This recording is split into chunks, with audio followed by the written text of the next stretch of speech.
Hello, everyone, and happy 2021. We are the ProgCast. I'm Gregg Bendian, your host, and this is the place where we discuss all forms of progressive music, from classical to bluegrass to rock and jazz. And I'm very pleased to have a guest today who has been part of a body of work that, if you know my work and if you know this program, means an incredible amount to me, has done for my whole life, really, since my teenage years when I first heard the band Gentle Giant. And that was an early influence on me in terms of hearing very complicated music made fun and hearing very intricate music played beautifully and effortlessly. And I don't know if our guests will agree that it's effortless, but it certainly comes across that way. And eventually, when I formed my own band Interzone in the 90s, I dedicated our first record to the members of Gentle Giant. And there was a lot of Giant influence in there. And most of the musicians that I've worked with over my career have been huge Gentle Giant fans, and that's something that we have shared. It's been an important link. If you find somebody that likes Gentle Giant, you know they're hip. So that has really been, has been something that's been a through line in my music and my life. So it's really a special treat to be able to speak to one of the creators of that music. I am pleased to welcome to the program drummer Malcolm Mortimore. Thank you for being here, Malcolm. Welcome. Hi, Greg. My goodness, that was quite a introduction, and really nice of you to be so, I don't know, inclusive, and the way that it's sits in your musical life. That's quite a thing. One never really knows how much it's touching people, but it's always comes as a very pleasant surprise to hear these things. So thank you very much, man. Cheers. You know, it's a pleasure, and every word of it's true. And continue to listen to that music and turn young people onto it whenever I can. But I know that that you've worked with other people besides Gentle Giant, and that's something I wanted to talk about today as well. You've worked with Arthur Brown, you've worked with Ian Dury, you've worked with Herbie Flowers, Tom Jones, the Jaggers. Yeah. And Chris Spedding and Barnie Kessel. And I wonder, do those predate your time in Giant, or is that after Giant? After Giant. Pre-Giant, I was in a band with a friend, Brian James, who people will probably know is now was founder member of The Damned. And that band, when I was 15, this is 1969, was called Train. And we used to, we got to a level where we were opening for King Crimson, playing at the Middle Earth club, famous club. There was UFO Middle Earth. And we had original music, but we used to do crazy things. We were both into jazz, believe it or not, Brian's background. And for instance, we had an electric version of Cecil Taylor's Pots, which we took off of Gil Evans' Into the Hot album, I think. We had an electric version of Elvin Jones' Little Mamma off of Putting It Together. Played electric guitar and bass, and with extended kind of improvisations. We were both into the soft machine. I really liked, this is all pre-Giant, I really liked Robert Wyatt and all that he was, and his style of drumming. Although I started off listening to jazz, I kind of saw Robert Wyatt as a sort of a, what would I say, like English rock's answer to Danny Richmond, Charlie Mingus' drummer. Unorthodox, really original, kind of didn't really sound like anybody else, but very creative, you know. So that's sort of where I was at before I went for an audition with a name band who I didn't know the name of, and it turned out to be Giant, and that was that. Yeah. So were you a trained jazz guy? No, not really, not trained. No, my father was a massive modern jazz fan. West Coast jazz, Jerry Mulligan, Shorty Rogers, these things. At that time, when I was about 12, we were getting a lot of visiting American jazz musicians. We used to have a thing called Jazz at the Philharmonic, Norman Granz. So I got to see Coleman Hawkins, got to see Dizzy Gillespie, James Moody, got to see Lynn Horne. You know, as a little boy, my dad would take me along rather than leaving me with the babysitter. You know, occasionally I'd fall asleep halfway through, late night, and it was a trip to the city of London. We'd by that time moved out to a provincial town. But so these were emphases, you know. Dave Brubeck, of course, you know, Joe Morello, wow, you know. So that was all before. My drumming training I had a few lessons off of a very well-known English private teacher called Max Abrahams. A few well-known drummers went to. He was a Scottish pipe band drumming guy, but very picky about technique, rather austere, but he definitely knew what he was on about. And then a local guy before him, actually, who was a youngish guy, but Philly Joe Jones was living in London at the time. He was going to Philly Joe Jones for lessons. So I got what he was getting off of Philly Joe Jones. So that's that and my father's record collection, and then the Beatles, the massive impact, you know, at that time, you know, that music. It's fascinating to me because your story sounds almost identical to mine, with a dad who embraced modern jazz. Sure. Yeah. That record collection, which is now here, you know, it had a huge impact on my life, and of course, again, taking me to shows. I can thank my dad for having taken me to see Stan Kenton. Yes. You know, you talk about West Coast stuff, and that blows my mind to hear an Englishman talk about the West Coast jazz scene in America. Oh, but you know, Shelly Manne. Mm-hmm. Yeah. Well, my first recollection of that was Shelly Manne's playing on My Fair Lady with Leroy Vinegar, and he's more well known as Andre Preview over here. Andre Previn, but a great record. And kind of listening to those things as a young kid, you sort of learn the melodies as well. You learn the tunes, you learn the turnarounds, you learn how what they did as jazz musicians with those arrangements, as opposed to the show versions of those tunes.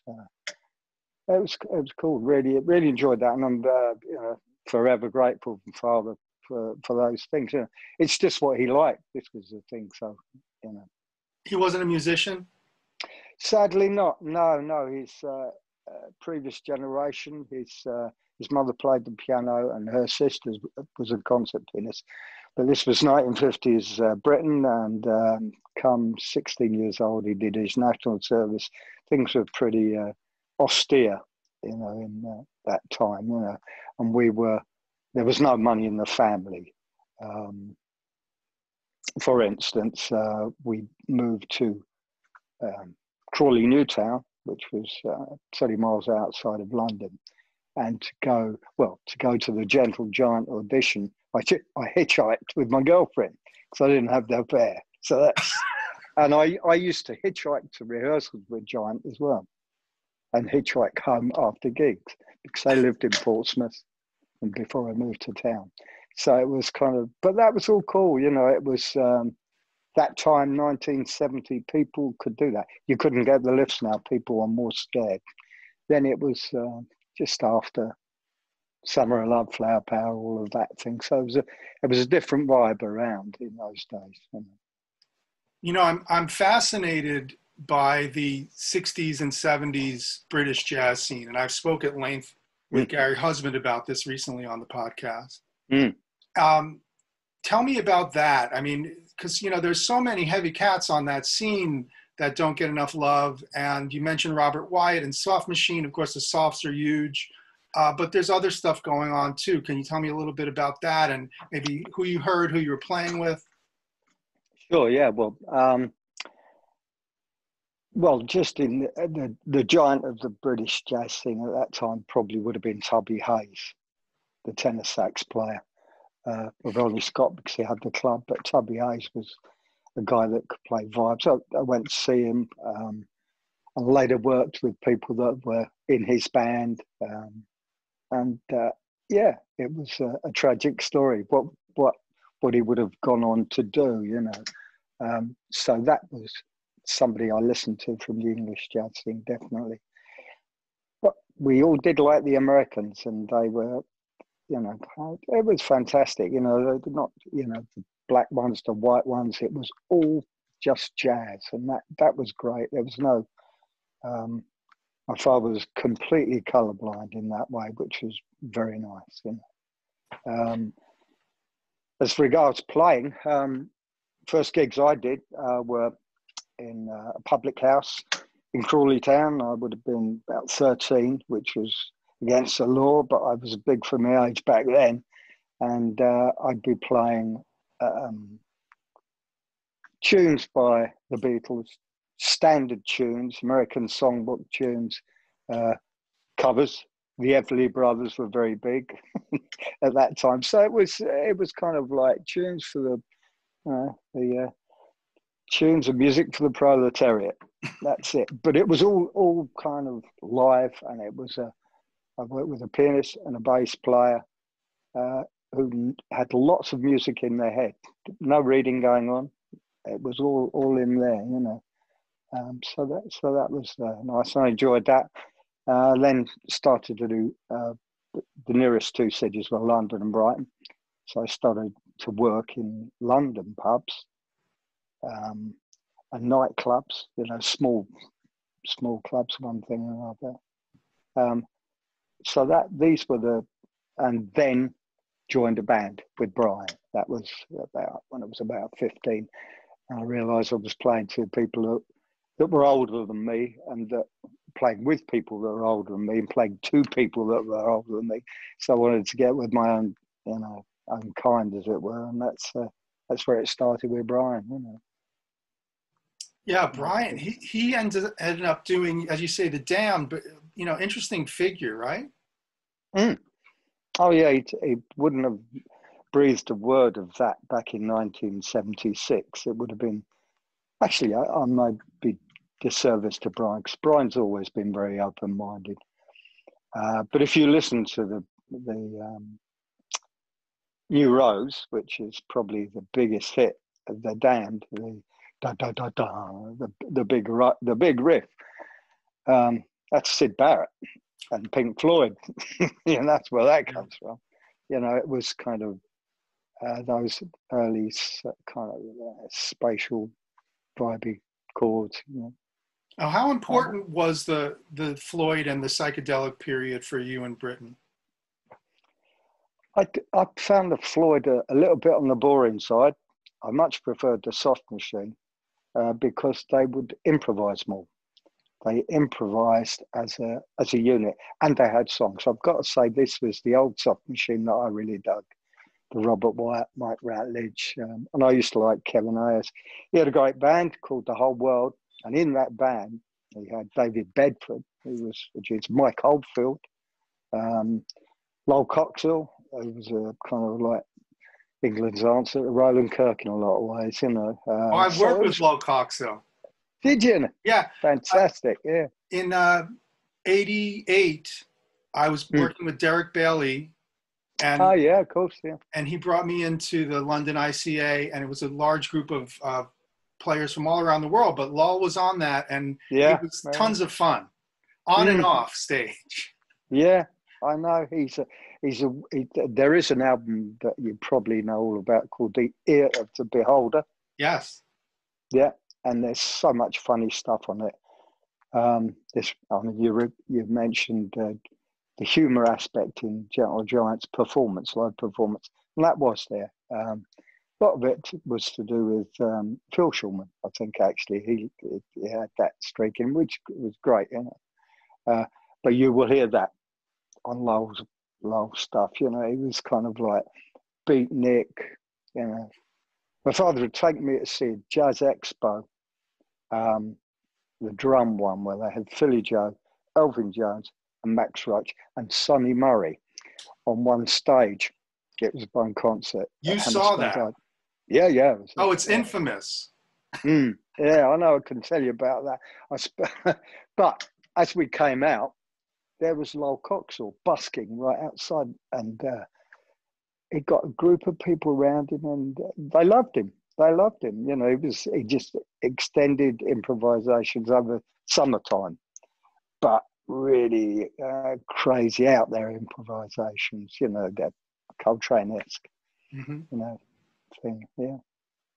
So you were witness to the Max Roach, Sonny Murray, Philly Joe extravaganza. You got to tell me about that, because it was generally understood that Sonny Murray didn't go down very well in that setting.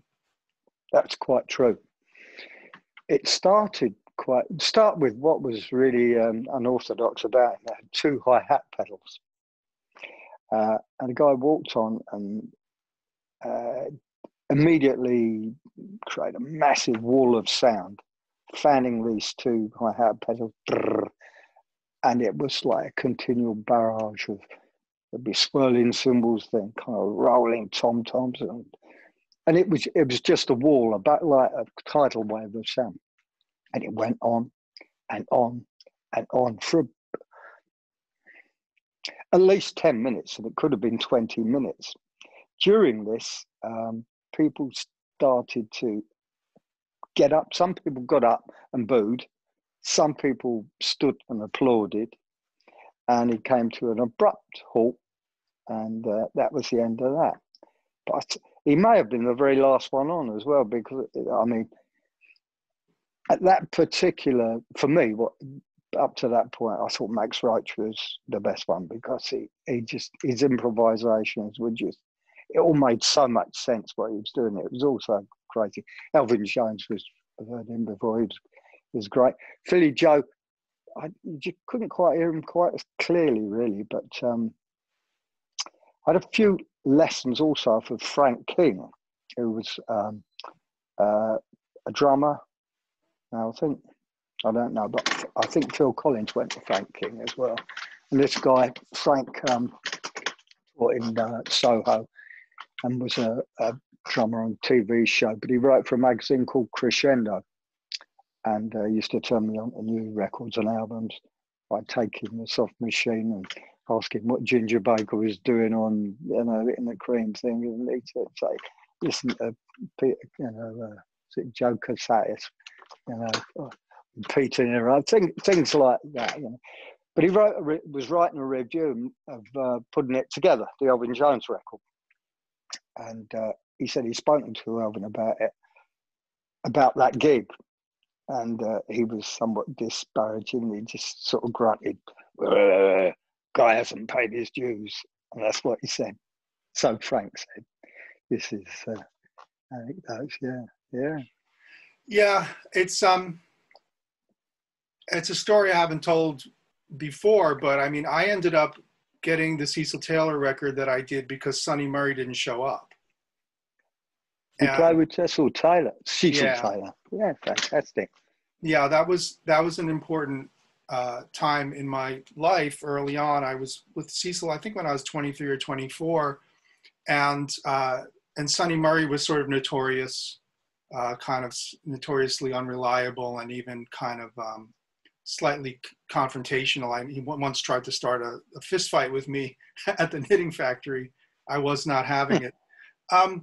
But yeah, so much more of a Max guy. I mean, Max was super sweet to me and encouraging to me. When I was with Cecil, we actually toured South America with Max's quartet and Cecil's trio. And Max was much nicer to me than he ever had to be. He was just such a sweet man, and just you know, he played with Cecil around that time as well. So he knew what I was dealing with on the gig, and we spoke about Sure. that. You know, but you're right, just so clear and so clean and just so musical. Yeah. And just incredible innovator, incredible open mind, would work with turntable players, would work with dancers, would work with orchestras. So real hero there, Max Roach, and of course Elvin, you know, just another just incredible gentleman. These guys were so old school gentlemen, you know, they were so nice to people, and you know, they would walk. You'd be sitting in the vanguard, and Elvin would walk through the audience on his way to the stage and say hello to everyone, and that's right. So kind, and give lessons to people and not take any money. You know, he was just that kind of guy. So you know, you're talking about the royalty there of that, and that the moment that you could be there, that's wow. Just to thank your dad for that, I'm just amazed, because we watched the video of this, you know, and it's so bizarre to see this. Yes, isn't it? Yeah. How did you get the call for the Giant gig? I didn't get a call. I got a telegram because parents didn't have a phone. I mean, I said there wasn't a lot of money about that, so that's how little money there was. I read an advert in the Melody Maker music paper, which sadly is gone now, but it was going since the 20s, I think. And drummer wanted, name band, no time wasters, you know, and that was it. And it was in a box, so you knew it was in some way professionally set up. So they told me when and where to be, and that was in a pub in Tottenham Road, which is in the West End of London. So as I said, I hitchhiked up with my girlfriend, Lynn, who's still my wife, my only wife. So, and she sat there while I played with the band in this room above the pub, and then they seemed happy about that. What did you guys play? We played a rock shuffle, first of all. Like a heavy rock shuffle, not a Chicago shuffle or a Motown shuffle, but one that came from the kind of the bass drum, that sort of, what would I say, a kind of like more heavy duty Jabbo Stark shuffle. That's what I was trying to do, you know. It was on the bass drums who played that. Then there was a timing thing that I later found out was a part of a tune I had called Giant, which was in 7/8. 1, 2, 3, 4, 5, 6, just that, but to keep the pulse going through each bar. So the on beat came the off beat, and that went on for a while, and then you came out in a new section. Had you heard their music before you showed up? Oh, never, never. They asked me what I wanted to do, and I said, bear in mind that I thought the Soft Machine were just about the tops then, and I said, well, why don't we just have a bit of a jam? Kerry said, what do you mean? I said, well, this is how we used to write in the band I was in before we were Well, we'll get a riff and play and listen to each other and just sort of get to know each other. And Kerry said, oh, you mean sort of drift? I said, well, yeah, if you like. So we did that for 2 or 3 minutes, and you know, I set a beat up, and you know, they played a few chords and stuff. Can't remember anything about it other than just doing it, and it was all very friendly. I said, great, thanks a lot. I think I had to call them. So I called up, and they said, yeah, we want to see you again. And it's down in Portsmouth. We want you to bring your drum set, and we'll pay your travelling expenses, you know. So at that time, my father had a van driving, was driving a van, you know, in a print works. And so we threw the drums in the back of the car, drove down to Portsmouth, and played through what was part of their set, you know, Why Not, Giant, another couple of things. And that was it. And then went away again. You know, got the petrol money, went back. And then, actually, no, the telegram, they contacted, that was the telegram. They didn't call me. That's how I got the telegram. So, and at that point, they told me the name of the band, Gentle Giant, you know, which didn't mean a lot to me. And that came from the management. And then I had to call up to see if, what the verdict was on that final call. There were 3 drummers. I didn't know who the other 2 were. And they said, yeah, we want you to do it. Come down to Portsmouth.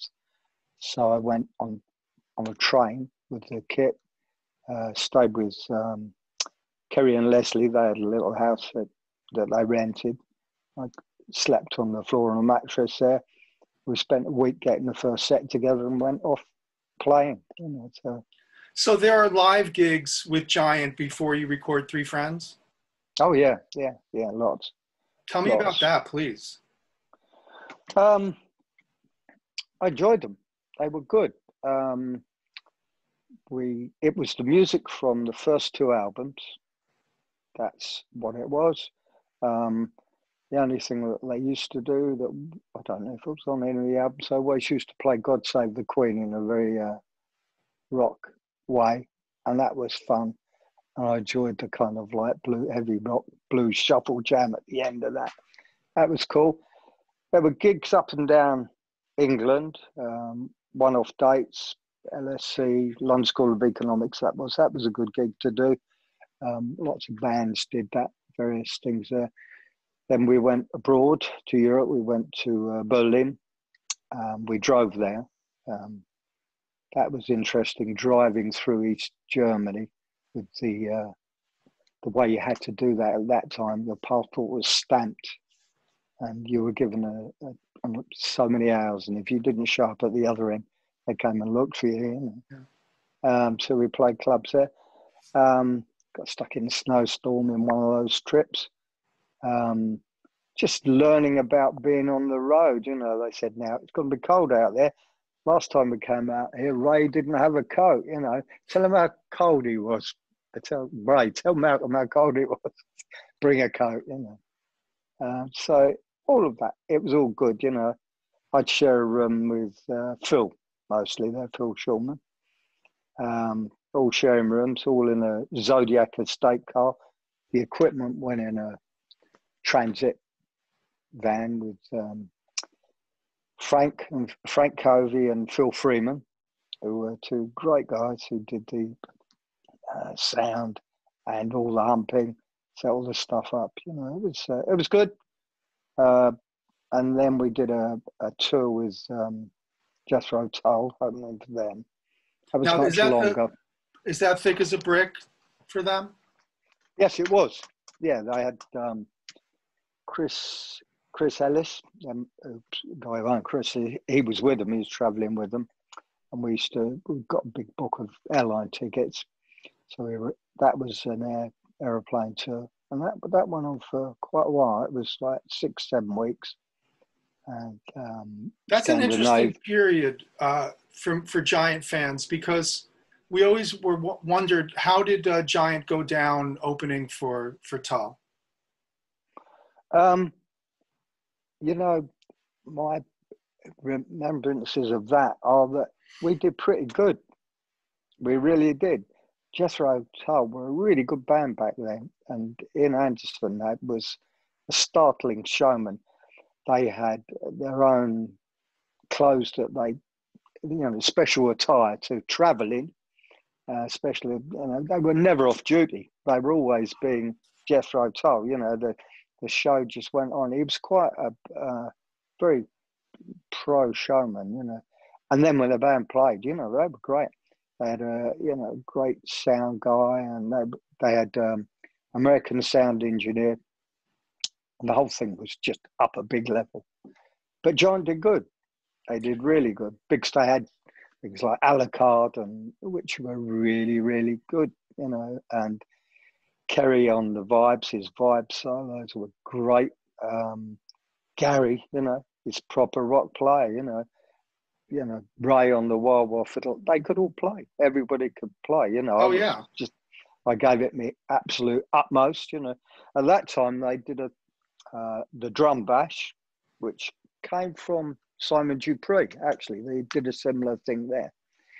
But this was not such a organised drum bash as they had later on. This was like, okay, now you go out and play your solo, and then Gary, Ray and Kerry will join you around the drum kit.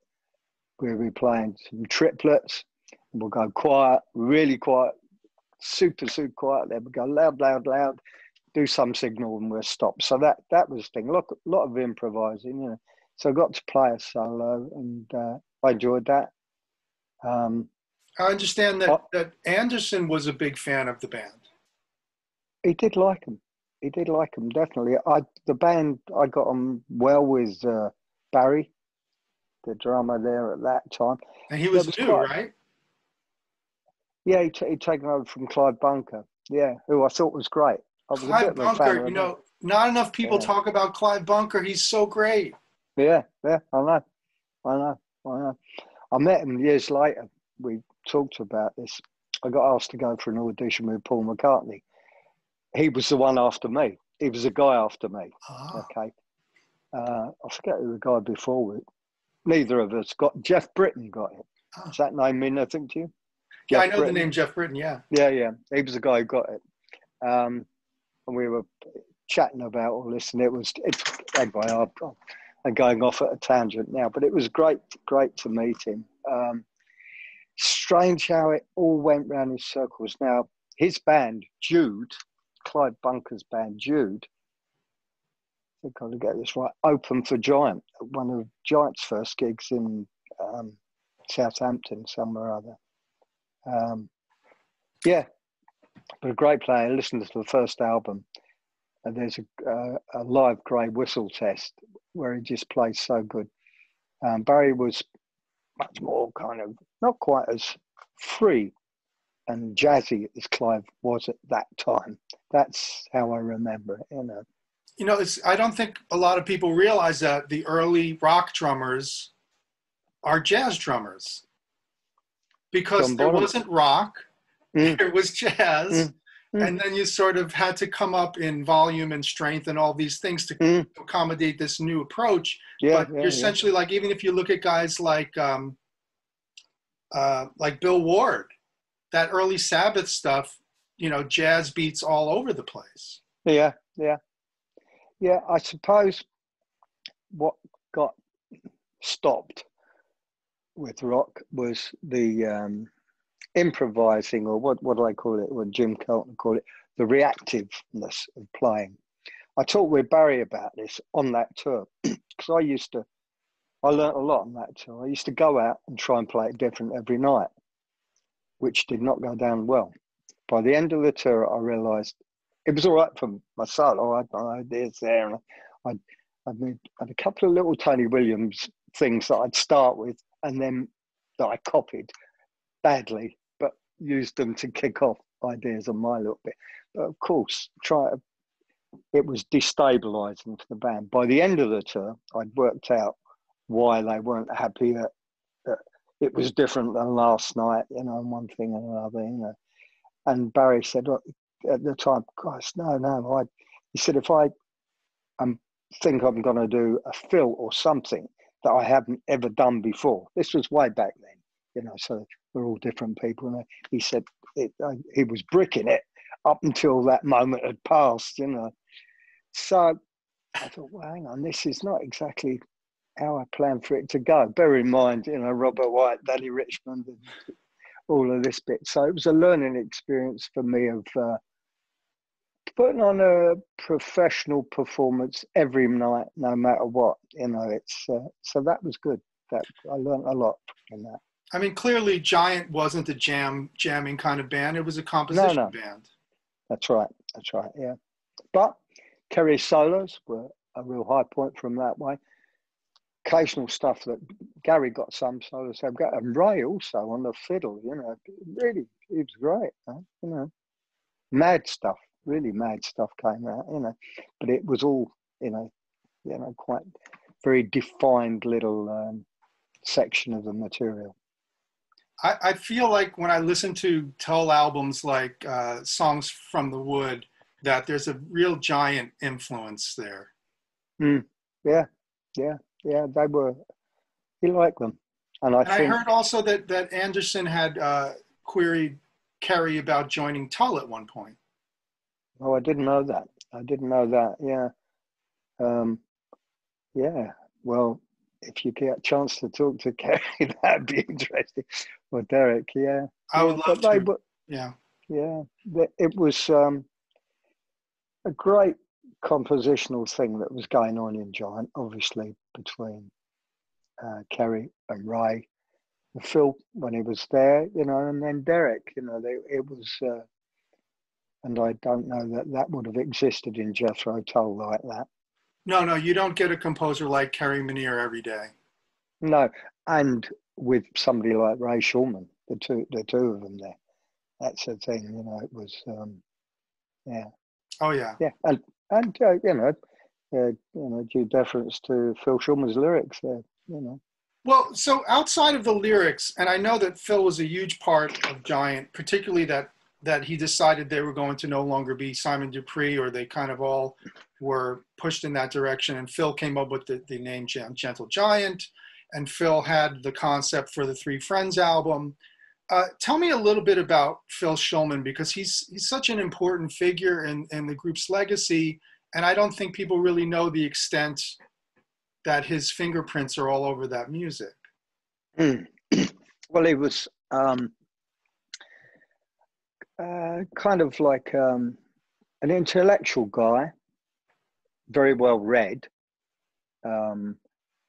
but very much a doer of things. He's a guy who'd been and done his national service. He'd grown up in a poor area of Glasgow, so he was quite a tough guy. Yeah, he really was. But he was an intellectual guy as well. Didn't suffer fools gladly. He was quite aggressive and very forthright with his opinions. You mentioned Stan Kenton, yeah? Yes. So on the tour with Jethro Tull, Gentle Giant weren't allowed into Sweden for a couple of dates, so we stayed in a hotel in Copenhagen at the same time as the Stan Kenton band.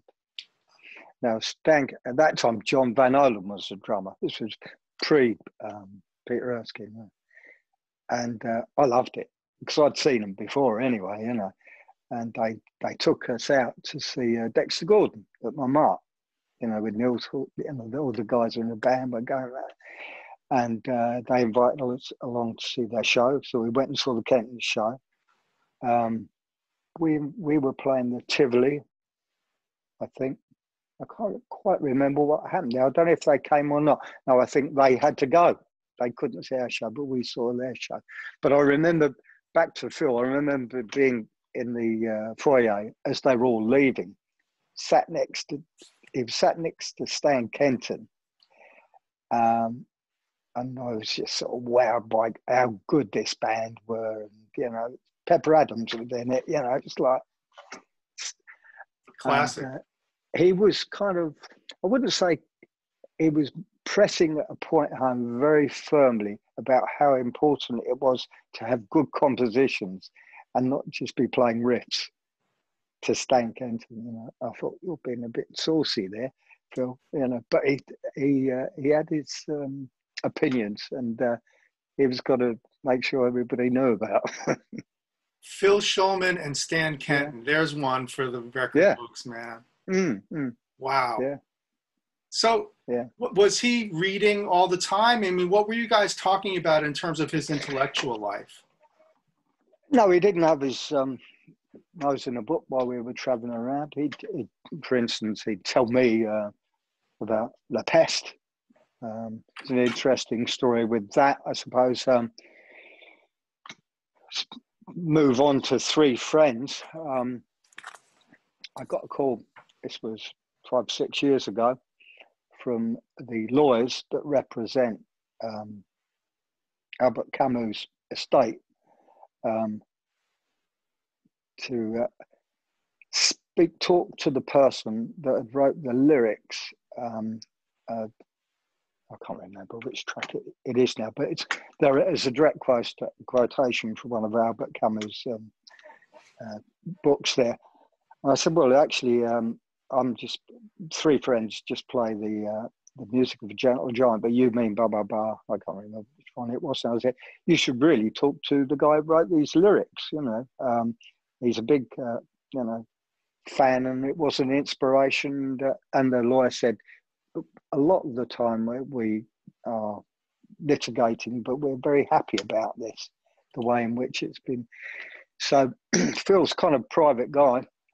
So I phoned him up, been retired from performing for years, and said, and I had the number of this lawyer. I said, well, they just want to thank you. They don't want to, there's no litigation and coming your way at all. It's you can either call them or not. It's up to you. And he's still quite, bristly. He said, well, all right, okay, give us a number. If I will, I will. I'll decide later, it's like that, So that's a result of him reading that. What did he say? I was reading George Orwell. I thought Down and Out in Paris and London was a great book. What did he say about that? Nah, he was a tourist in poverty stricken. It wasn't real. So he had strong opinions, but it's good. And without a doubt, he caused me to read books that I wouldn't have done had I not met the guy. I also at that time was reading things they thoroughly disapproved of and would sniff awfully at, So what's it like? Tibetan Book of the Dead. I used to sit next to him reading the Tibetan Book of the Dead in the back of the car. But as everyone, John Cage and everyone included in the 60s and 70s. I know. That's it. What are you reading about the Tibetan dead for? So he's strongly minded. But he liked Stan Getz. He was a big Stan Getz fan. Yeah. He's a good horn player. Yeah, played to parts. They disciplined. That was, people stuck to their parts in that band, and learned their parts like an actor would learn their parts. There was the spirit of jazz improv was not there really in that thing, but there was definitely performance. Well, I always feel like it's a chamber ensemble. Yeah, sure. Yeah. And the 6-piece is such an important band. Obviously, it's a different band when Phil leaves in some ways, but I'm just fascinated by that period where, he does 4 records, and he's coming up with lyrics that are, look, when you're trying to write progressive music in that era, and people are trying to find something other to write about than "Baby, I Love You." Yeah. This is a challenge. Yeah. And the fact that he dipped into British mythology and psychology and all of these areas that really set Giant apart, I think. Mm-hmm. I agree with you. It's helped keep people's interest in it, and the young people, it's, I would agree. Yeah. So how was the material arrived at for 3 Friends? Were there demos? Were there rehearsals? Can you tell us about that? Oh, yeah. First time I heard those tunes was Kerry in that house that was staying in Portsmouth, was Kerry playing the melodies and the riffs on piano. And then he put them down on a reel-to-reel tape recorder. And that's where they existed. So that was the start of that, really. And then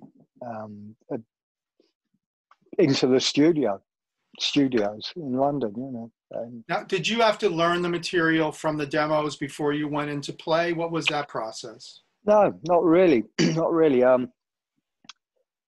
I'd heard these things. We didn't play through them live or anything like that in anger. Started off in Advision. I can remember in Advision Studios in Gosfield Street, and some in Command Studios. That's gone now in Piccadilly. And I'd be putting down something like Prologue, for instance. I'd be playing whatever, 13, 14 bars at a time. Then there would be a fill, and I'd be playing a drum fill to announce the next section. And I'd be playing along with Phil Shulman's bass guitar, not Ray Shulman's bass guitar. And if I kind of lost count or I didn't know the melodies, the music could not be formed, you know. So Derek would be kind of like conducting 1, 2, 3, 4, count me into a fill, you know, something like that, you know. And the fans, I'm sure I'm not telling them anything they don't know, but these recordings of Kerry's demos for Prologue, and also Derek or Phil counting you through some of these tunes, can be heard on the Under Construction piece by Gentle Giant, and they're fascinating because that's you get right. to hear some of it. Yeah, yeah, it works. I mean, your friend of mine, Mike Keneally, sent me one of his tunes to play on, and he had a running soundtrack of you know, tempo change 156 going to 157 at blah blah blah 1 2 3 4, and then it works, you know. You don't want to score the whole thing. I didn't see one note of music written down through all of that. It was all by ear and in the head. Kerry told me later on that the stuff in School Days, he'd sketched out something there, but certainly not for anybody to play. It was needed to be, with all those things, absorbed. And if you remember, what else? The thing that Gary and I did on, what was that tune? Feel the Pain? Yes, that. I mean, that's a kind of, that's an improvisation. That we had a few stabs at it, and then it was kind of like edited down so it would be the right length, whatever, you know. So that was kind of like the free part of the thing, really, you know. And were you guys aware of this as a concept album when you're working on it? Is there any talk about, you know, what it is Phil all mentioned about? it, yeah. Oh, yeah. Yeah, yes, I can remember that being talked of. You know, Phil was definitely the artist. He was definitely a keen people watcher and parts of people's lives, you know. I love the concept. I think that it's one of the great concept records because it's substantial in that many of us have had this experience of people that you grow up with in your school days that, you know, you're never going to see again for the rest of your life, and what happens to them. And you have one person that goes off to be, you know, a ditch digger. You have one that goes off to be a businessman, and you have one that goes off to be a creative type. Mm-hmm. And I look at that and I say, yeah, I know that. And in fact, quite moving to me, you know, but the notion that people are separated by luck and chance and opportunity. Yes, and so there's a lot built in there by Indeed, yeah. Yeah. I think so, yeah. Some of Steely Dan's lyrics are very much that way. Never going back to my old school, you know, it's all a shame about him or shame about me. It's, you know, life's paths and one thing and another, yeah. And you guys it's recorded in December of 71. It comes out in April of 72. The first two records were produced by Tony Visconti, but my understanding is that you guys were on your own in the studio without a producer at that time? That's right, yeah. It was the engineer, Martin Russian, then, who later went on to become a famous producer, rock producer, that was it, you know. I wouldn't say they were learning, because they, you know, as a group, they were very able. But Tony Visconti, I don't know, mate. It might have, the record would have sounded different, I think, had Tony Visconti been there. Whether it would have been as good, I don't know, but he would have left his mark on it, you know. What were your challenges in that music, in that book of music? With Three Friends? Yeah. Or all of them. How about in general? Yeah. Generally, well, my first gig, I didn't want to get lost in any of the tunes. I wanted to start with what's that phrase? Never get caught playing alone. I don't. I wanted to end with everybody and start with everybody, and when the rest were there, I wanted to not be playing through them. So that was the first thing. I managed to do that. The first gig that I played with, Phil said, "You had a good gig. We had a bad gig, but you had a good gig." Because the band didn't go down. I forget, I think it was some gig, Gravesend, Writing on the Wall, or some other English band of the time were there. They were more of a kind of R&B band. And of course, one of the things with Giant was that the dynamics were so extreme. It would, the pianissimo was really quiet. It was, you could hear people walk across the stage or whatever, the floor, and then when it was loud, it knocked you're off your feet, So that was great, and it wasn't everybody's cup of tea. Were you on any gigs where Giant opened for Sabbath? No, not Black That's later. Sabbath. Yeah, I'm saying that they were on the same management. They Worldwide Artists, which were their management. They had the Black Widow, who were a kind of a black magic band, and Black Sabbath, who were a black magic band. So I remember we opened Supertramp opened for us, Vinegar Joe, with Elkie Brooks and the really good dead singer, the white guy, English guy, sang with Little Feet, one thing or other. So those were good gigs. With Vinegar Joe, they were a great band. Enjoyed those. Can't remember much about Black Sabbath. I wasn't a big fan of that first album of theirs anyway, and neither were Giant. It's a funny not the period. Compositions. I mean, don't you think, Malcolm, it was such a strange era because there was so many diverse interests in pop music or rock music of that era that, I'm a young person coming up at that time, and the best thing that ever happened to me was two divergent bands being on the same bill, because it just broke down any conception of genre. That's right. So who would you put Giant with? I mean, besides Tall, it would be a tough tough fit. Yeah, I know. Well, wouldn't it? They went on to, they did very well with Jethro Tull, and that seemed to work just about right. I heard the tales of when they opened for Sabbath at the Hollywood Bowl, and that didn't go well, really. The audience didn't have the patience to wait for them, but they had very, keen fans. Difficult really to see. They were put with other acts, I think. It worked well for the management, for financial reasons, one thing and another, and so that was that. I don't quite know how well they got it or not. I can remember the management saying to Kerry at one point, "Come on now, Kel, write another Misty for us." That's how much the management got it, or some people in the management company. Well, Giant may be in some ways always too hip for the room. Yeah, but not. I mean, the music stayed around. It's got to be a great sort of achievement and comfort to Ray and Kerry and everybody, really. Of course, I mean, it stands to this moment as some of the greatest composition and music. Even regardless of genre. How was the album received when it dropped? Well, I don't know. My exit from the band was rather sudden.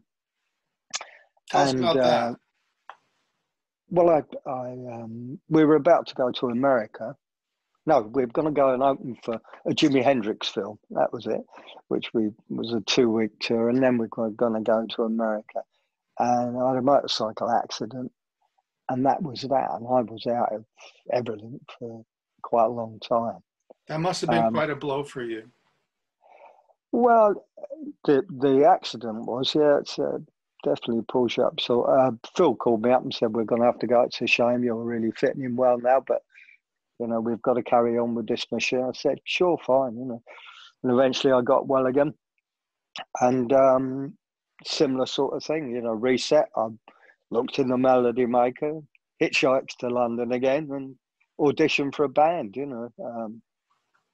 got a job in a band in Bristol, not quite so good with that. Didn't like that too much. Came back from Bristol after 9 months and then joined a reggae band, which got signed and did an album with them. So for kind of all of, and then I first went to America for Bearsville Records in '77. All of that time would never mention Gentle Giant on my CD or CV at all. It wasn't helpful to me getting musical employment, or particularly the way I wanted to go. Really, I like roots music more and more at that time. The band in Bristol were into Maceo and the Kingsmen, and all of that, and those styles. The reggae band were into all Jamaican music, and that was great. That was something new for me. And I'd kind of gone the prog rock, as was called. It wasn't prog then. Album band music, conceptual music was just not what I was doing at that time. That's so interesting that you say not called prog at that time, because we know that fusion wasn't called fusion at the time. And, so the beginnings of this, you're saying it's referred to as album rock. And what were the other troikas for that? Well, people used to just say, are you into Giant? Are you into Atomic Rooster? Are you into Soft and Shy? It was like each band was its own little own world, very much. Like, do you like Gong? Are you into Sabbath? It was like, that was the thing. So it wasn't like acid rock or psychedelic? No. Well, there was the Soft Machine got called, early Soft Machine got called a psychedelic band, which I never thought of them as at all. The first single was that way, Love Makes Sweet Music, but you can't really call them that, and the Floyd evolved out of being a psychedelic band. It's the Floyd, isn't it? So, the term came after that. But I can see,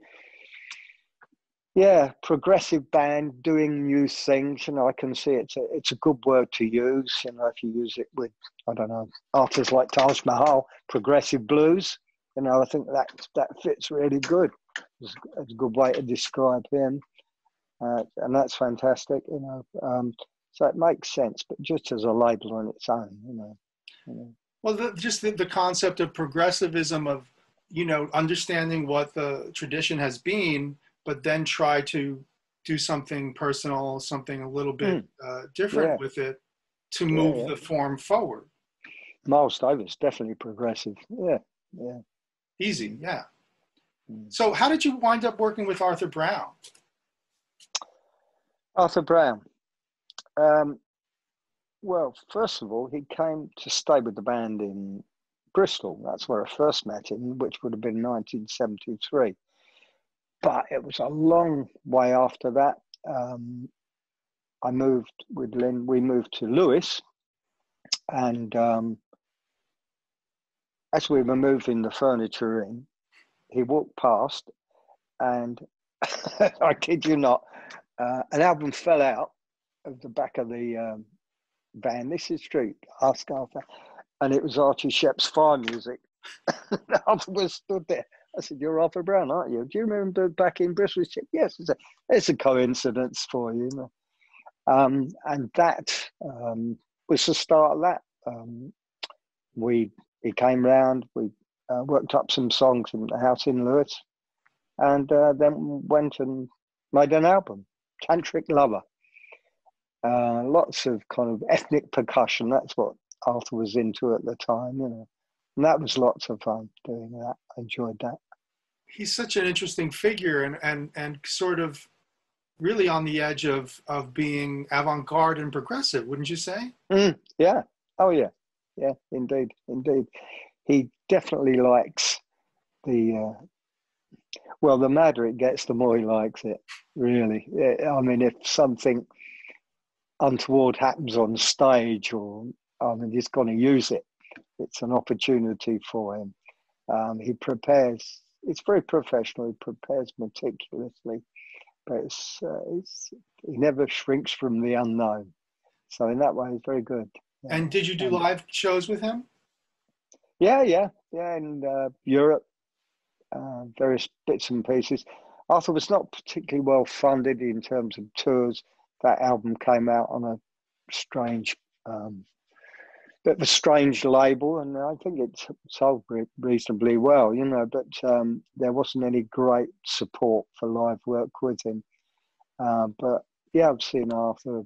I did ask him if he fancied doing a recording of Alucard. I thought he'd make a good job of that, you know. He quite fancied, but we never quite got round to that, you know. Yeah, I did get to meet him a couple of years ago. He was touring with Carl Palmer, singing on a few things, and you know, just such an interesting guy, such a cool. Oh, he is. Yeah. So how about Tom Jones? How did you get to work with Tom Jones? Well, that's not very much work with Tom Jones. I was in a band with Herbie Flowers, Big Jim Sullivan, and Derek Austin. So that's how I met Big Jim Sullivan. Big Jim Sullivan was Tom Jones's MD way back. Van Morrison was looking for a new MD. So Van Morrison called Big Jim Sullivan. Big Jim said, can you get a young bass player together who could play double bass and bass guitar? You know, he wanted sort of new. So I arranged that, and Jim and I and a bass player, Andre Maceda and Cliff Hall, keys, went and played. Van Morrison didn't particularly like what they did. They weren't right, but like me and Jim, so we had tons and tons of rehearsing and playing with Van Morrison in discreet hideaway places. Jim fell out with him eventually. Kind of difficult guy. Progressive though, always try to do something new. Brilliant voice, brilliant songwriter, that's a given. But always trying to grow and be new, you know. And the only recorded work I did with him was on Tom Jones's Reload album. And I did that with him because Van Morrison put me to play the drums, and two other drummers as well, I might add, you know. So he's got always many basses covers, but a bit like those, you know, the shots of Elvis Presley in the studio where it's just everybody there, you know. Yeah. So multiple drummers on the same gig? Oh yeah. Recording studio. Yeah. There was Ralph Salmons, myself, and Liam, who was an Irish guy. I think they were the three. Maybe even somebody else as well. But I know that I was swapping off. My drum set was in there. Ralph would come and play it for a bit, and I'd go on perk, and then vice versa. We'd do different ways to do this. It was Van Morrison's song, but Tom Jones's record, recorded at not Tears for Fears, Tears for Fears studio down in Bath that he bought. You know, it's very complex down there. Yeah. Tom Jones, though, you know, what a voice, what a singer. Yeah. Oh yeah, I know. Really nice guy. I know quite a few people that have been in the band, and they love him. They all love him. You know, it's the real deal. You know, it's great. Yeah. Herbie Flowers is quite something too. Yeah, I'm glad you mentioned him. Yeah, Herbie is unique kind of bass player, very lyrical. Learned his music in the military playing tuba. So all those marches and classical music. So he's got real ear for a bass line, double bass to start with, and tuba, and then bought one of the first bass guitars. You know, he was a very good sight reader, Herbie. So was doing shows, and when Hit Parade session music, the 60s thing kicked off, you know, there was a guy that could handle it all, you know. I think one of his, it's true to say, probably his favourite bass guitarist is James Jameson. So that's where he's coming from. But he's, a unique guy, you know. And I've worked with him for 20 years on and off in different settings. You know. How did you end up working with the Jagger brothers? I joined a band, Cajun band. I like roots music. I joined a band. Well, first of all, I did a tour with Flaco Jimenez, Tex-Mex, you know, and then his brother Santiago Jimenez. They like me, and this was Zydeco, well, Cajun really, not Zydeco. Chris Jagger, who way back had a deal with Asylum in the 70s, wanted to make another record and was interested in Zydeco Cajun music. I then was playing in the Balham Alligators, which was a very popular London kind of Zydeco Cajun band. And, you know, he asked me to do these sessions, you know, so it's myself, Grant Watkins, and a bunch of other people, and these things. So that was that. And then I ended up doing the next stuff other than CDs, you know. On his CDs are Mick and Dave Gilmour and various big stars that'll come along and sing and interject. But we stayed, you know. My son came in the band as well at one point, and then became producer. I did a couple of co-writes with him on instrumental tracks, which was nice. So that was it. One of the albums was recorded at Mick Jagger's house, where his chateau, where they recorded Bigger Bang, the Stones, that is. So that was good. It was very helpful, and you know, it was all cool. You know, he'd come along to gigs and sit in, you know, sing tunes. You know, it was all nice, very organic, you know. One of my favorite guitar players is Chris Spedding, and I know that you've done some stuff with him. What was that like? Chris is great. He's a real kind of lyrical player. Doesn't ever play anything that doesn't mean anything. He's the opposite of a Widley player. He really is, and it's to the bone. But I was a fan since Song for a Tailor. That's when I first heard him playing. Jack Bruce, you know, John Marshall on drums, and then when Big Jim died in this band, which we just kept local, we didn't really go touring with it. Chris Spedding took over. He became the guitarist. So he was playing Big Jim's stuff, and then I played on some tracks for Chris. Just done one recently. Just done 4 tracks, you know, forthcoming stuff. Oh, cool. Since the lockdown, socially distanced and one thing and another. That was nice to be playing in the same room as somebody, even if it was miles away. Oh, so you did it in person? That's interesting. Yeah, absolutely, yeah. But it was fine play, you know, amazing career. Really has the spirit of rock and roll in his playing. You know, he was involved in the early demos for the Sex Pistols. Part of the reason that those guitars sound so tough on that first Sex Pistols albums, because he produced all the demos. Oh, I was not aware of that. Wow. Yeah, he's big involvement with that. I think he's still good pals with Glenn Matlock. So it's all music to Chris. It's not, punk music, but it's the music bit, you know. And in the same way, he's, Nucleus was all just music. You know, it's great. He's a very musical guy, you know. Yorkshireman. A Yorkshireman, okay. Yeah, that's it. Yeah, like Arthur. Yeah. That's it. That's it.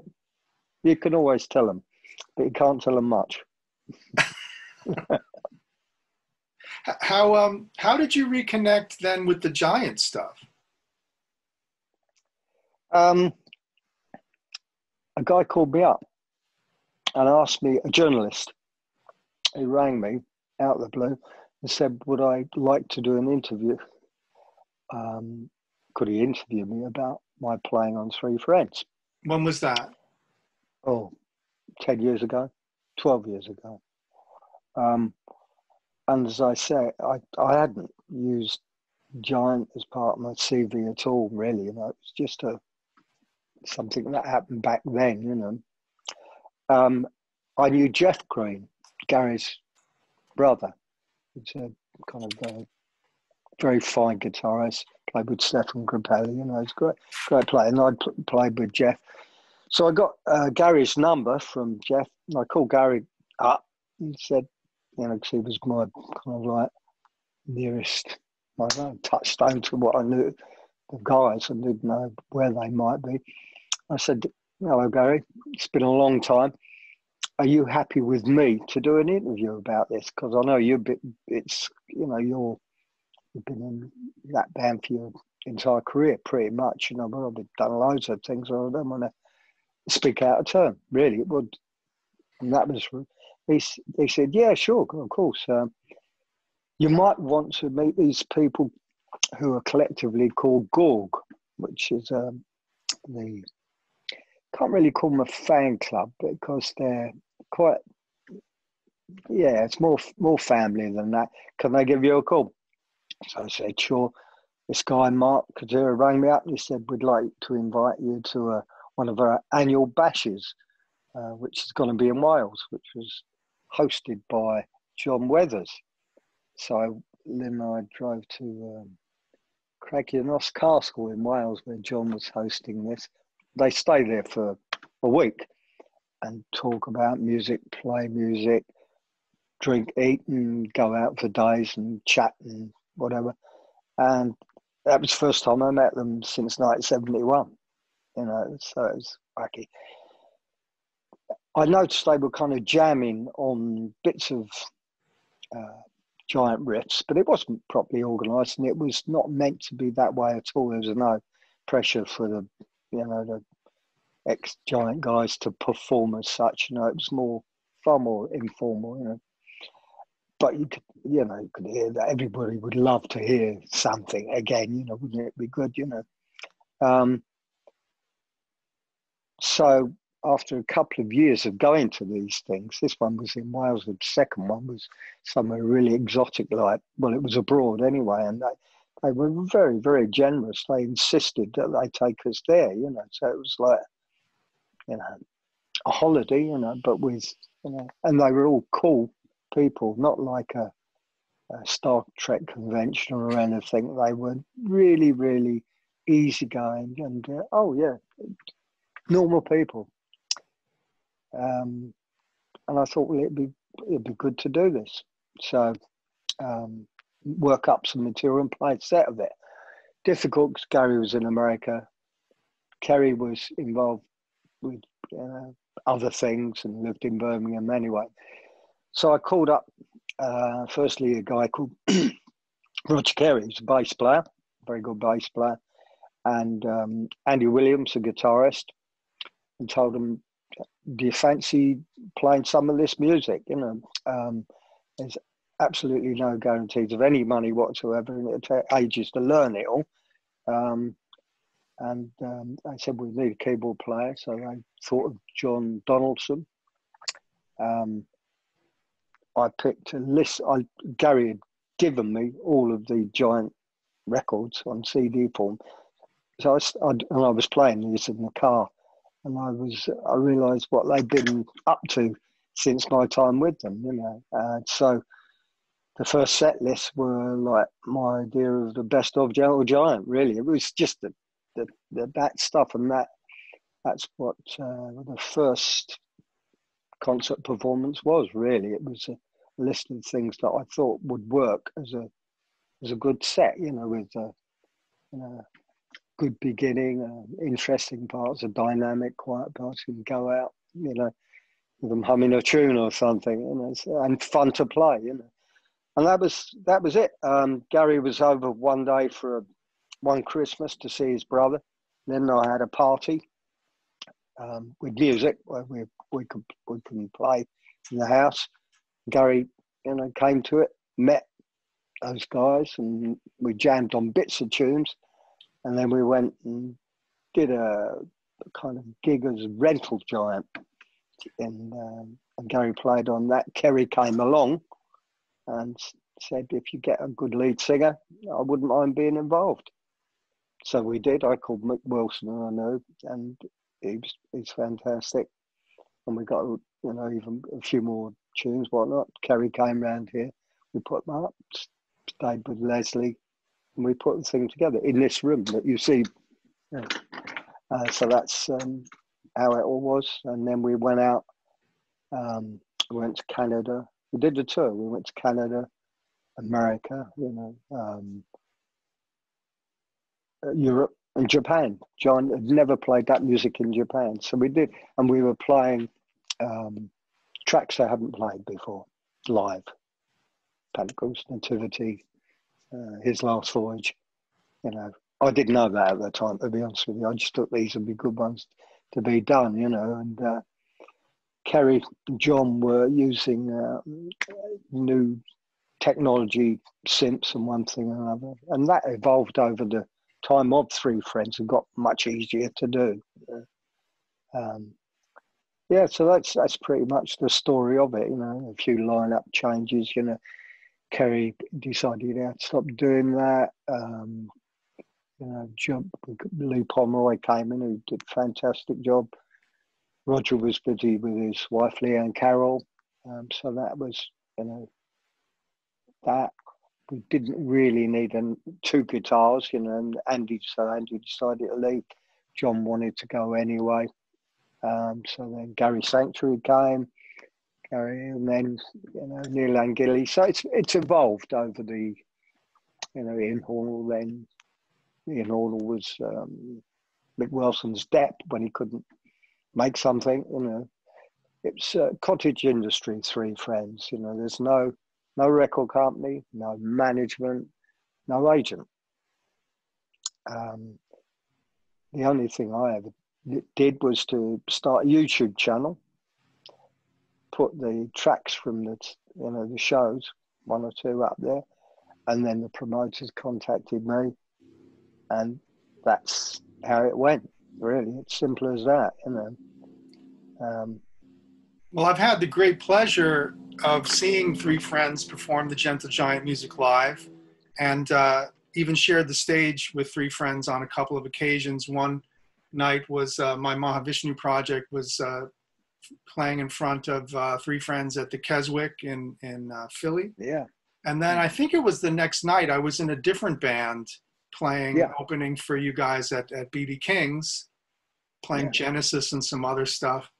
And the amazing thing about it is that music, when it's played live, comes to life and is so three-dimensional in a way that, you know, I think a lot of people believed that Giant was a studio band. I don't know, because the records are so meticulously performed and you can hear that there are overdubs and things going on. So there wouldn't have been some of those pieces played live back in the day.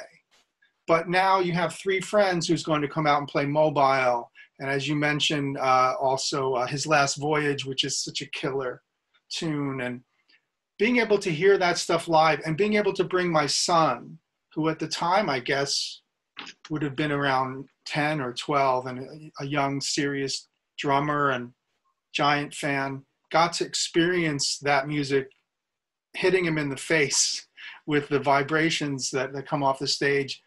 Nothing like it, and just such an incredibly inspiring thing, because when I got to see Giant, it was the final tour. It was 80, it was Civilian, and the band had quite changed a lot by that point, and we're doing very little of the original material and more of the newer stuff.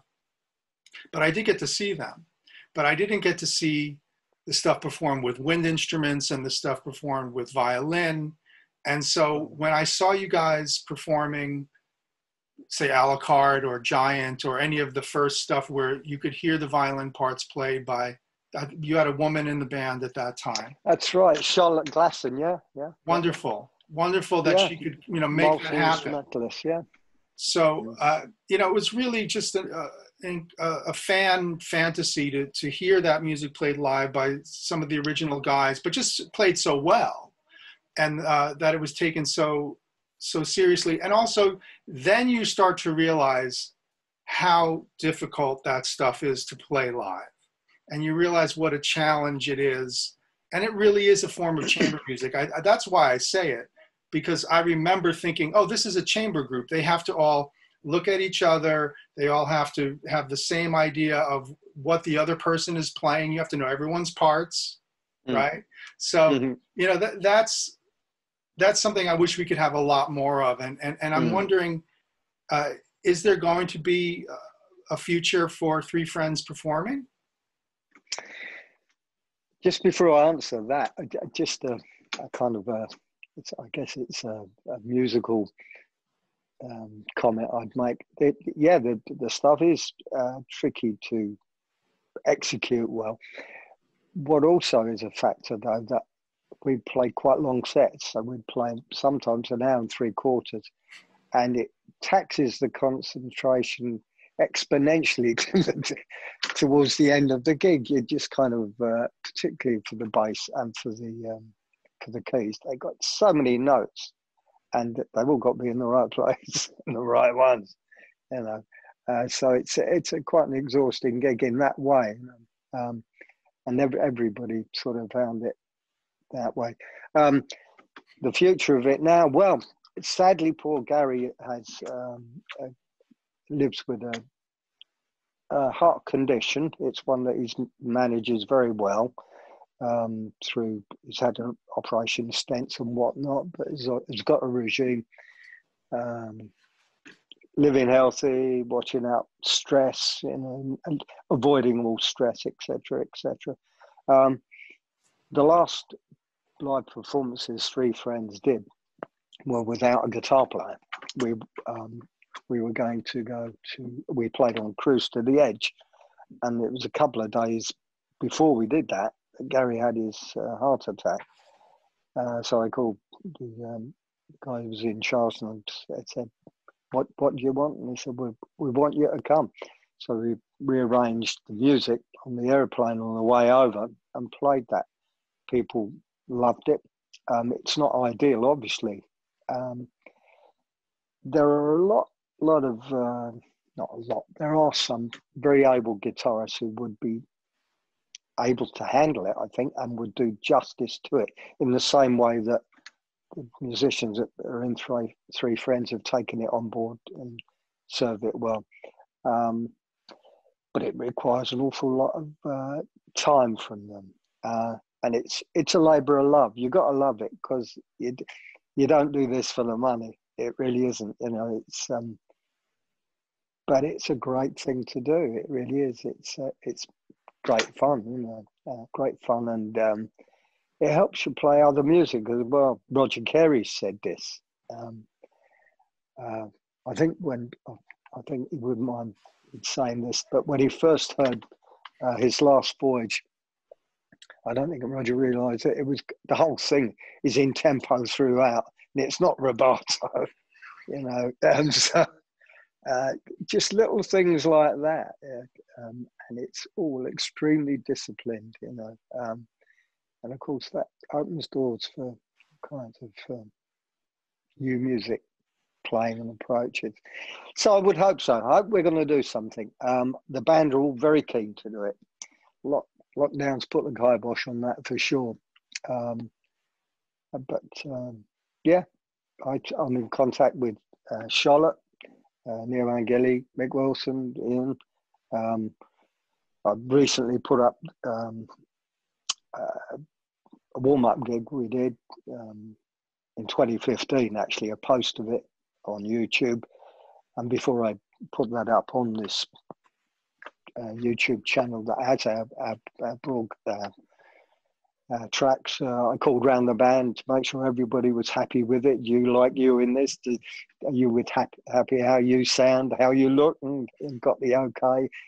Oh, we're going to play again. How's Gary? And I said, well, he said, oh, it'd be great.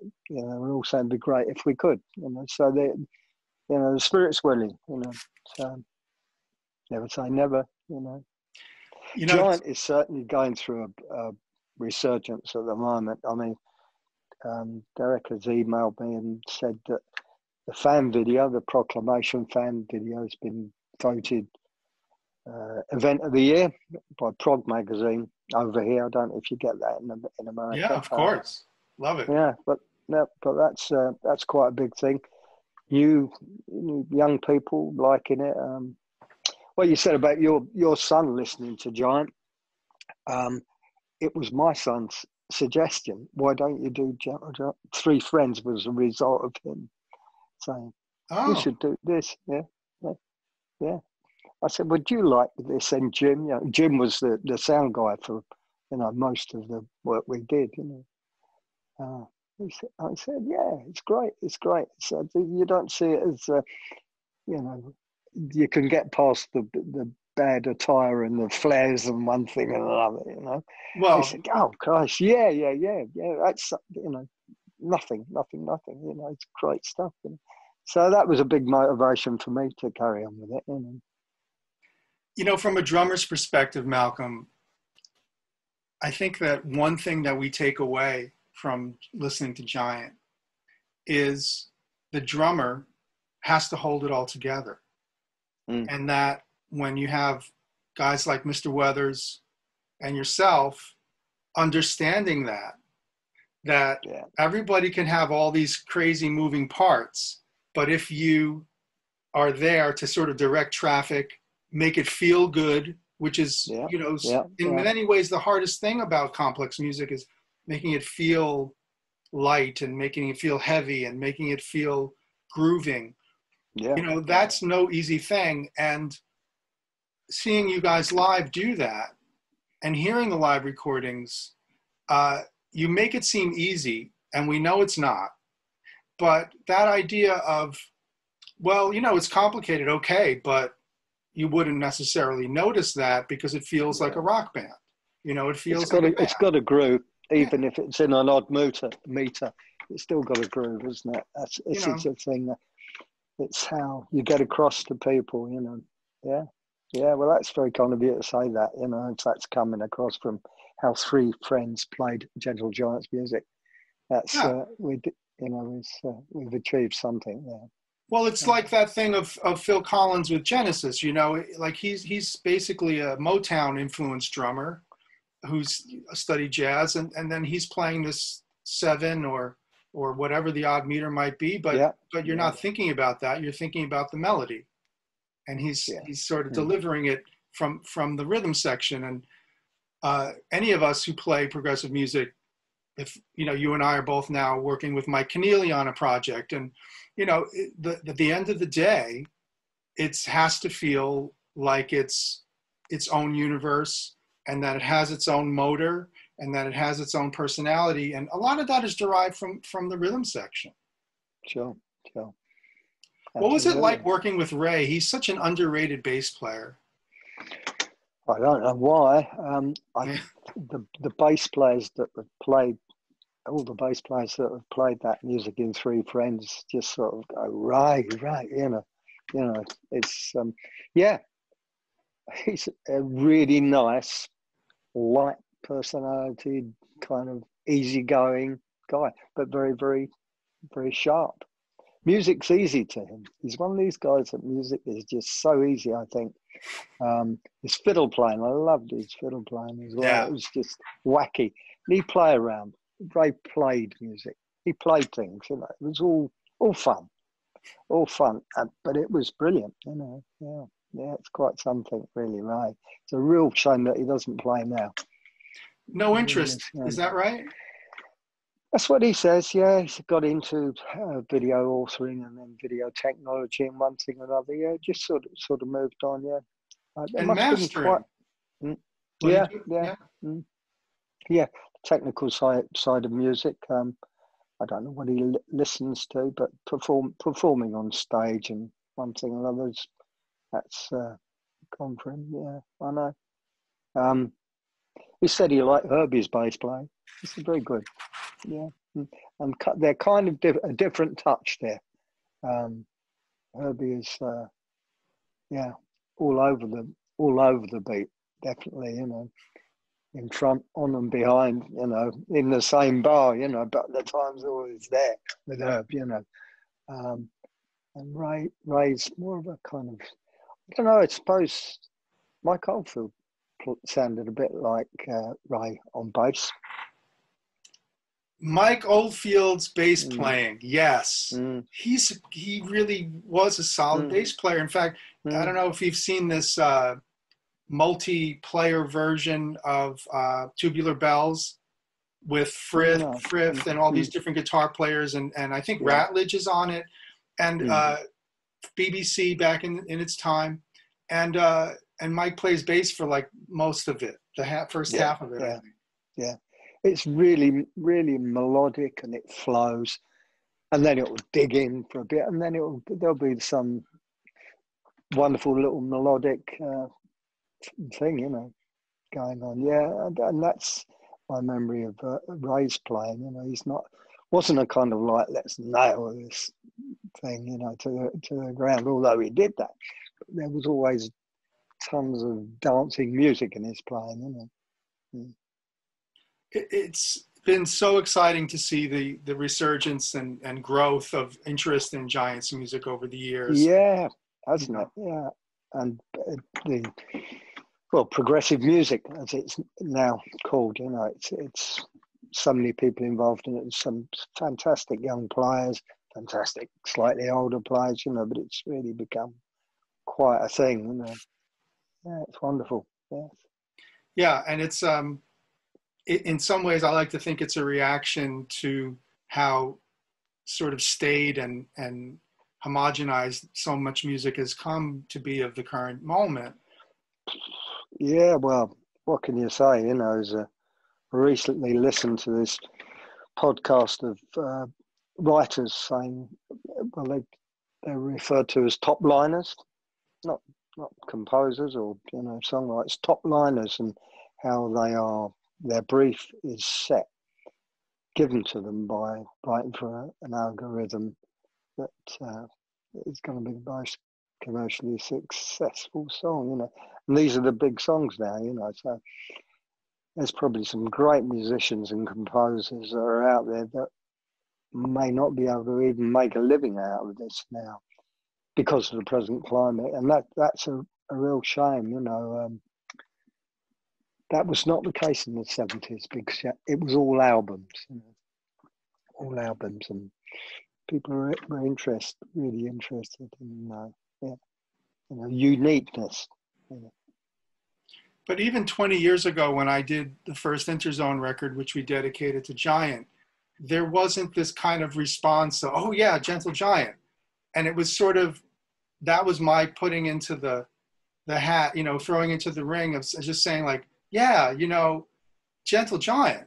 You have to be dealing with Gentle Giant. If you're not dealing with Gentle Giant, And so you see this kind of happen over years. And so for me, it's gratifying. I know it's gratifying for you. And then also this Proclamation video that you mentioned is so extraordinary and so much fun. If you haven't seen it, folks, go look for it on YouTube. All the original guys and all the musician fans and just all the fans coming together to perform Proclamation. And it's really quite a treat. It is an event. It really is an event. That's a good thing. Yeah. So Malcolm, what are you working on now? Tell me a little bit about what you're doing with Mike Keneally, because I know we're both going to be on this record coming out, and I believe it's March. Yeah, that's what he told me. Well, he sent me this track, and it was really, really interesting. It's quite a long piece of music, 9 minutes or something like that. Loads of fun to do. Great direction. Wanted me to play exactly what I wanted to play on it, but there was loads of help in terms of where the melody and the shifts of tempo and and time signature were happening. That was great. He said, "Wouldn't it be great to play it live?" And I said, "Absolutely," because that's Mike did a performance at one of the Gorgs. I think the Gorg in Albuquerque, perhaps. Anthony Guerin, the Make Weird Music guy, I think has filmed it. And I jammed with Mike there. We just played over, not giant stuff, but just bits and pieces. And he's a great guy to be on stage with. And I've seen him since when he's been over here playing with the Frank Zappa show. That was quite that's amazing experience. Yeah. Really, really good. Fantastic production. The guys, all working to that hologram of Frank Zappa playing his solos, and it works so well, and they're all so groovy, and it's all so wonderful. Anyway, so I'd love to get on stage and play with Mike, that's for sure. Sved, always up for doing gigs with Kris, that's for sure. Herbie, we had loads of work blown out there. I joined Coliseum, John Heisman's old band. John, I was doing some recording work with Clem Clempson, his solo stuff, and John had died, and he asked me to come along and play at his memorial gig, which was about a year ago, May of last. 2 Mays ago, I beg your pardon. And that went well, and they asked me to do a tour and join the band. And I said, great. We were going to go out this year and do this, but lockdown stopped all of that. An album's being made, and I've been doing tracks with that. Oh, great. So there's going to be a Coliseum record with you. Oh, yeah. And, there's dates in the book, European tour. And that's lots of fun. Old stuff as well, right back, the Valentine Suite and all these things that he's famous for, and the band are famous for. Mr. Heisman, such a great drummer. I think underappreciated, but I had a really nice run-in with him because I was producing a live Jack Bruce album from the Bottom Line from 1980, that great band, with Clem and with Sanchez on keyboards and Billy Cobham. And Mr. Heisman wrote a nice reminiscence of Jack Bruce for that album. So I was honored to have any contact with him. And Coliseum was huge for me coming up. Yeah, it's, back to the word progressive. They were a progressive improvising blues band, if ever they were anything. That was I would describe their music. That gig that you've just mentioned, Clem sent me a copy of that, and we are in the set will be the ballad. I can't remember the name of it off the top of my head now, but a ballad from that set. Yeah. The Loner. Yes, yeah. Beautiful piece, and a great feature for him. Yeah. Well, he's a great player, really is, Clem. A really great sound. Similar in a sort of a way to Chris Bendian. It's not a whittle insight. Everything's got to mean something. It's all very, very lyrical and to the point. And they're right there on those first Jack Bruce records together. Yeah. I know. Yeah. It was an interesting gig, the memorial gig. Pete Brown was there, the poet. We played some Jack Bruce songs, theme from Imaginary Western, these sort of things. Leslie West just passed. Did he? Yeah. I don't know if you'd heard. Yeah, last week. No, I didn't know that. Yeah. That stuff too, the West Bruce and Lang stuff. When was the memorial, Mel? It was, the concert was in May, but not the one just gone, the one before that. So John had just passed away, and it was Hammersmith's Empire, And it was great. I had the English National Youth Jazz Orchestra there. They played some the late stuff, paraphernalia music, arranged for big band. Peter Lima was there, so he was playing.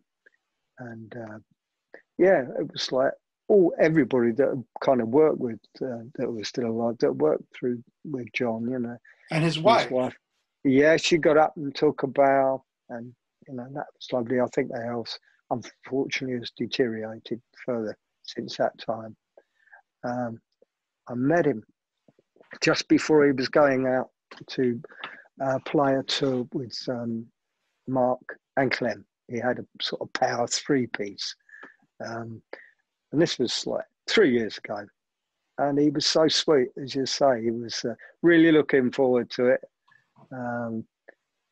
Just like a young guy going, bought a new snare drum to go and play these dates with, you know. Great, you know, really up for it again, you know. Yeah, so. Do you remember those Coliseum 2 records? Coliseum, you know, I'm Coliseum 1. Really, that was me, you know, walking in the park and all of that bit, yeah. I just remember those Coliseum 2 records because it's Gary Moore on guitar and Don Airey on keyboards. And they're sort of doing their version of jazz rock fusion. And I thought that was a great British progressive fusion band, you know. Yeah. But everything he did was so great.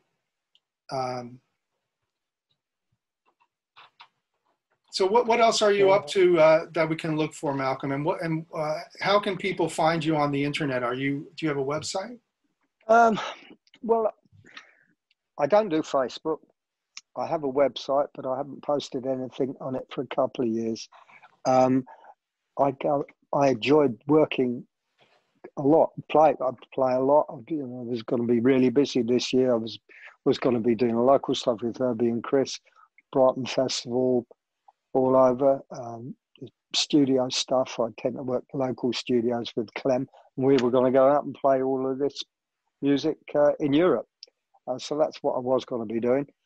That's what I will be doing next year, hopefully. You know, if the vaccines do the trick, we're all allowed to perform in front of people again. So it'll be Coliseum for me. It'll be local stuff with, you know, Herbie and his, you know, Chris Spedding. You know, maybe something that will come out of that if he can get some stuff going. You know, that'll be great. You know, that's pretty much it. And I'm sort of, if the phone rings and it's something interesting, I'll do it. You know, Arthur, you know, a track with Arthur would always be interesting. You know, yeah. I just keep an open mind, trying to keep my life interesting musically. You know, I listen to new guys playing all the time. I go and try and work things out, try and copy them. Can never quite do that, so it comes out its own way. Go, oh, well, maybe this is me coming through it or something. It's fun. I enjoy just playing on it, and it's still my, you know, what I do. You know. Well, you look like a young man that plays music. You seem like a very happy man. And I always say, you know, we may not get rich doing this, but we'll never be bored. Sure. Yeah, that's for sure. Yeah, okay. I like that. Yeah, it's good to have stayed, you know, friends with all the Giant guys. That's a really nice thing after all of these times. You know, it's I like that a lot. I like it that Derek's son, Noah, is involved in the kind of promotion and creative videos and one thing and another in it. Yeah, it's a slightly different age for me now, you know, but it's an added value, you know, with the generations, you know. So to get up and be viewed by young eyes, that's kind of like an older guy playing, but it might actually do something interesting. I get a buzz out of that, you know. Well, Milford Graves said to me a few years ago, you don't get good until you're after your 50s. So I see that, you know. I don't. Well, I remember I saw Tony Williams when he was 17. He was pretty good. That's not fair. Yeah. And a shout out to Noah Schulman, because I'm glad you mentioned Noah. He has a wonderful video that he created for Peel the Paint. If people haven't seen that, Yeah. it's on YouTube. Very creative, visually beautiful piece. Yeah. And hopefully we can get some of the Giant guys to come onto the ProgCast. It would be a dream to speak to them about this music. Yeah, well, if the interest carries on like this, why not? You know, why not? You know, Gary's a really nice guy. Such a nice guy, yeah. You know, he wouldn't have to go far. He could just move from one chair to another. Yeah, that would be great. You know, yeah, I would like to Gary to share some stories. There are many. Oh yeah, and I've had some run-ins with him either at Prog Fests, or he would come to Chicago when I was playing there with the musical box, and I would talk to him about Giant and pick his brain a bit. But also, I once said to him, so Gary, what did the Giant guys think about Genesis music? And he says, because we're there playing the music for 1,000 plus people, and he said, well, it just seemed very pedal point kind of thing, and just a little basic for us. I thought, that was, I'm always interested in that too. Like, what are the bands at that moment thinking about each other? And I could see his point, totally different kind of band. But yeah, Gary's great, and also had a nice run-in with Derek once when he was working with a friend of mine, Leonardo, on a record thing, and asked him some questions. So I'd love to talk to any of those guys. But speaking to you, Malcolm, it's been such an honor and such a pleasure. Pleasure's all mine. Thanks. I'm so flattered that you asked me, to be honest with you. I really am. It's very kind of you. And compliments on your playing, man. We were all blown away by the Mahavishnu Project. I remember John Donaldson and Roger said, wouldn't it be great if we could get these over to England, meaning your band, So, yeah, the spirit was there. You were great. You're fantastic. Brilliant. Well done for all of this, Thank you so much, Malcolm. It means a lot coming from you. And I thank everyone for listening to these talks. We have a lot more coming in 2021.